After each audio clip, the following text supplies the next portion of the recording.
हरियाणा कांग्रेस में जिलाध्यक्षों की नियुक्ति को लेकर काउंटडाउन स्टार्ट हो चुका है, यानी उल्टी गिनती शुरू हो चुकी है। कभी भी कांग्रेस जिलाध्यक्षों की सूची जारी हो सकती है, क्योंकि फाइनल लिस्ट को अंतिम रूप दिया जा चुका है और अब सिर्फ राहुल गांधी के साथ अंतिम मीटिंग का इंतजार हो रहा है। अब सवाल ये उठ रहा है कि इस बार हरियाणा में जिलाध्यक्षों की इस सूची में किस नेता का दबदबा रहेगा। क्या भूपेंद्र हुड्डा सबसे आगे रहेंगे या रणदीप सुरजेवाला और कुमारी सैलजा उनकी मिलकर बराबरी की कहानी रचने का काम करेंगे। नमस्कार, मैं हूं कुलदीप शिरान। आज हम खरी खरी न्यूज में चर्चा करेंगे कांग्रेस की संभावित सूची की और हरियाणा कांग्रेस के नेताओं की हिस्सेदारी की।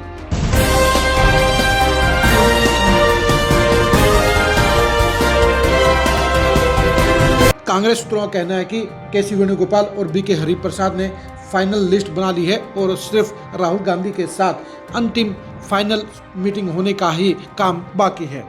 ये बताया जा रहा है कि इस सूची के अंदर हुड्डा फैमिली का साफ तौर पर बोलबाला रहने वाला है, दबदबा रहने वाला है। सूत्रों का कहना है कि लगभग 75% जिलाध्यक्ष भूपेंद्र हुड्डा खेमे के होंगे, यानी भूपेंद्र हुड्डा एक तरफा तौर पर रणदीप सुरजेवाला और कुमारी सैलजा पर भारी पड़ेंगे। इसका कारण ये है कि अप्लाई करने वाले 1150 नेताओं में से 1000 से ज़्यादा नेता भूपेंद्र हुड्डा खेमे से जुड़े हुए थे और दीपेंद्र हुड्डा ने जिलाध्यक्ष बनाने के लिए पूरी प्लानिंग के साथ काम किया और उनकी प्लानिंग सफल होती हुई नजर आ रही है। दूसरी बात यह है कि अप्लाई करने वाले मैक्सिमम नेता जो वजनदार थे, जिनका अपने इलाके में रसूख है और जो संसाधनों के हिसाब से भी मजबूत हैं और बरसों से कांग्रेस के साथ जुड़े हुए हैं, वो मैक्सिमम हुड्डा फैमिली के साथ जुड़े हुए हैं। इसलिए मेरिट के आधार पर ही हुड्डा फैमिली का इस सूची में बोलबाला रहने वाला है। कुमारी सैलजा और रणदीप सुरजेवाला दोनों मिलकर भी 25% से ज़्यादा जिलाध्यक्ष नहीं बनवा पाएंगे, क्योंकि उनके पास दमदार वजनदार दावेदारों की संख्या बेहद कम थी। यही वजह है कि एक तरफ भूपेंद्र हुड्डा इस सूची में 22 से 25 समर्थकों के नाम देख सकते हैं, तो वहीं पर रणदीप और कुमारी सैलजा को महज 5 से 7 जिलाध्यक्षों पर ही संतोष करना होगा। मेरिट के आधार पर ही सारा काम हो रहा है और ये मेरिट भी भूपेंद्र हुड्डा को रास आ रही है।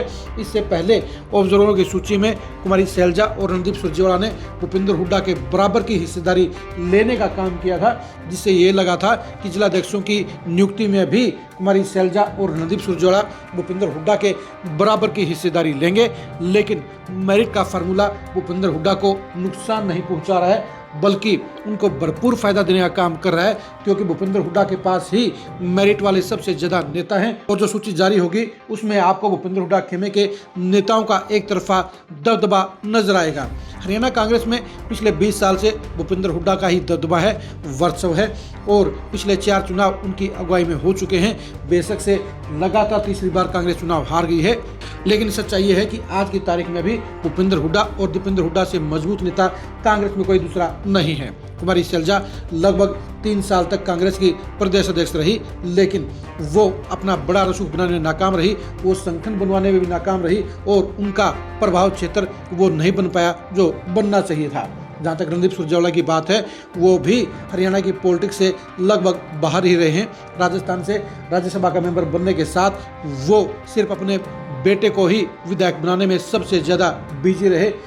वो हरियाणा के संभावित बड़े नेताओं की सूची में जरूर शामिल हैं, लेकिन अगर हम दीपेंद्र हुड्डा के साथ रणदीप सुरजेवाला की तुलना करें तो दीपेंद्र हुड्डा उनसे हर लिहाज से भारी नजर आते हैं, उनसे आगे नजर आते हैं, क्योंकि दीपेंद्र हुड्डा के पास जो बड़ी टीम है, जो उनका पूरा का पूरा सर्कल है, वो रणदीप सुरजेवाला से कम 20 गुना ज़्यादा नजर आता है। और यही वजह है कि नाकाम होने के बावजूद हुड्डा फैमिली आज की तारीख में भी कांग्रेस में सबसे मजबूत ही कही जाएगी। मेरिट के आधार पर भी उनके पास नेताओं की सबसे बड़ी फौज है और 37 विधायकों में से लगभग 31 या 32 एमएलए उनके साथ में खड़े हैं और 50 पूर्व विधायक, पूर्व सांसद उनके साथ में खड़े हैं।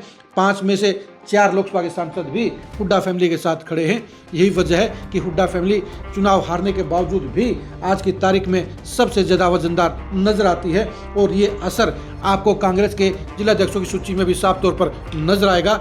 यानी भूपेंद्र हुड्डा को इस सूची में कोई झटका लगने नहीं वाला है, बल्कि उनका वर्चस्व, उनकी चौधर, उनका दबदबा ही आपको इस सूची में नजर आएगा। आप कांग्रेस की संभावित जिलाध्यक्ष की सूची के बारे में क्या सोचते हैं? कमेंट करके जरूर बताइए। क्या 2029 का चुनाव कांग्रेस को दीपेंद्र हुड्डा की अगुवाई में लड़ना चाहिए या किसी और नेता को मौका देना चाहिए? कांग्रेस के जिलाध्यक्ष की सूची में क्या फेयर सिलेक्शन होगा या सेटिंग के आधार पर जिलाध्यक्ष बनाए जाएंगे? इसके बारे में अपनी राय दीजिए।